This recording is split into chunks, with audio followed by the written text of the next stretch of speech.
This is the Kuoe Kyoto Sombrero 90-011. It's their first dive watch and one that takes the compressor diver style route instead of the usual single crown at 3 format.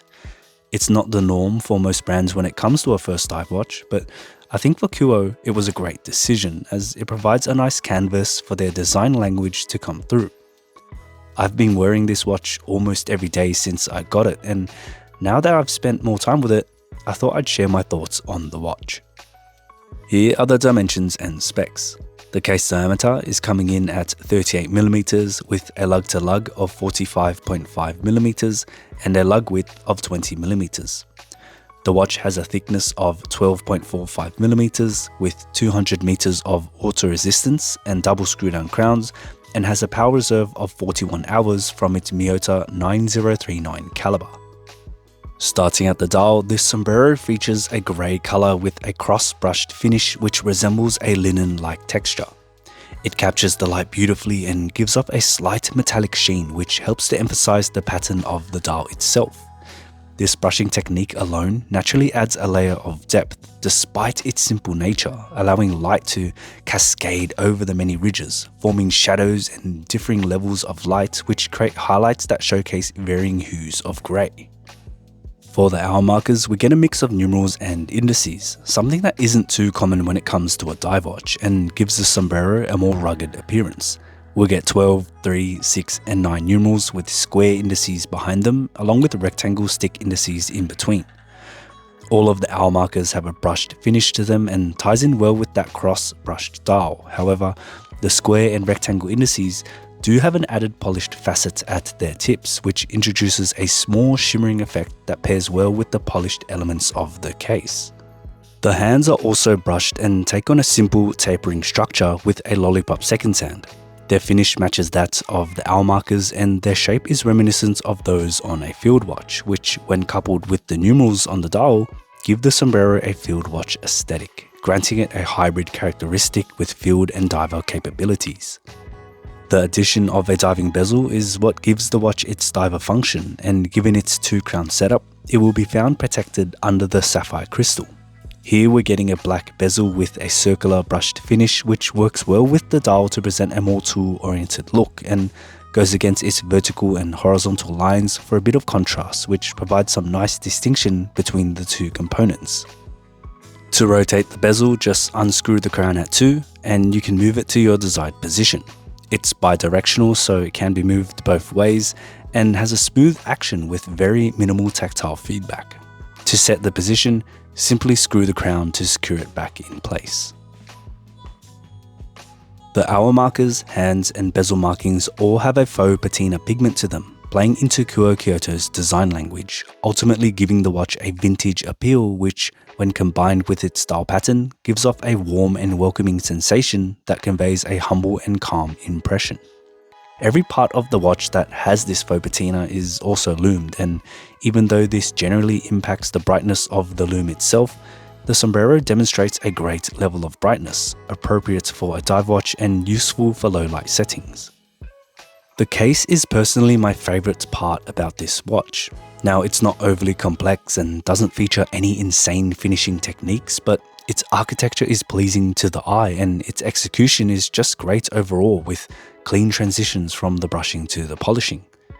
The bezel has a slim brushed upper surface with polished bevels and sits on top of a vertically brushed case with polished bevels at the lugs. These bevels have a tapering form that give the lugs a sleek look and help to give the case a slimmer appearance in general, and at the same time, the dramatic flare at the tip of the lugs flow into sharp angles from a steep cutoff that gives the watch an interesting silhouette. At the thinnest point of the bevels is a step that creates a disconnected look and kind of creates a space for the crowns to sit in. These crowns are nice and large and have a cone-like shape to them, affording them a prominent presence, something I'm a big fan of, as the crowns are quite an important element when it comes to compressor-style dive watches. The profile of the case is also nice, with a curve on the top and underside that aids in its wearability and comfort, and while the case back is solid, it does help to reduce the thickness of the watch. Bracelets can be hit or miss when it comes to micro brands, but here, Kuoe have done an awesome job, especially considering it's one of the very few watches in their collection that have a fitted bracelet. The end links follow the curvature of the case extremely well for a very seamless look, and the finishing is also cohesive, sharing the same vertical brushing on the top of the lugs, and together with the polished elements, give the watch a refined fit and finish that really shows just how much they care about their products. You can opt for a 5-link Jubilee style bracelet, however, I've gone for their flat link instead, as I wanted more of a tool watch look, but both options will pair well with the watch. On this flat link bracelet, we are getting a completely brushed finish, and although they call it a flat link, the links themselves are subtly rounded, which is what I prefer over a flat look and is what made me choose this over the 5-link option. The clasp is milled and signed and has an on-the-fly adjustment system, which is activated by pushing down a button and allows you to slide the bracelet to your desired size. It's easy to use and is rather useful during temperature fluctuations, making it awesome for daily wear, and the brushed finish of this bracelet only helps to further this notion, as it presents a natural shield against scratches, with mine still looking rather fresh after regular wear. On the wrist, the watch is very comfortable. That case profile in conjunction with the female end links make the watch follow the contour of your wrist with ease, and its dimensions will accommodate a majority of wrist sizes. Its compact construction also helps to keep the double crowns out of the way, and I've yet to experience any severe digging or impact, as they're also in relatively safe positions at 2 and 4 o'clock. The bracelet only has a slight taper to it, which isn't too big of an issue itself, but it does mean a bigger clasp, and the clasp on the sombrero can feel a little bulky at times. I think more of a taper could help reduce its size, however, I'm not sure if they will be able to accommodate for the on-the-fly adjustment system at a reduced size, so it is a trade-off in a way, and one I'd gladly take, as those micro adjustments do come in handy. Do bear in mind, while this is a dive watch, there isn't any diver's extension present, so you will have to rely on the adjustment system. Now, the watch runs on the Miyota 9039 caliber, and just mentioning Miyota means the watch will be subjected to mixed opinions.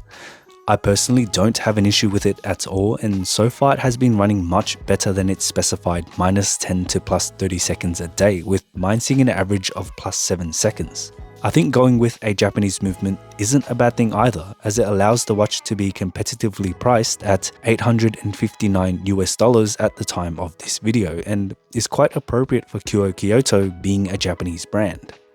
The Sombrero is a fantastic watch, and I like that it takes a different approach to your generic diver. To me, I see it as a field watch first and a dive watch second, and I like this, as it gives the watch a rugged versatility that makes it great for any adventure. The watch is well built with a solid feeling and fitting bracelet, and is very legible with great lume even with its faux patina.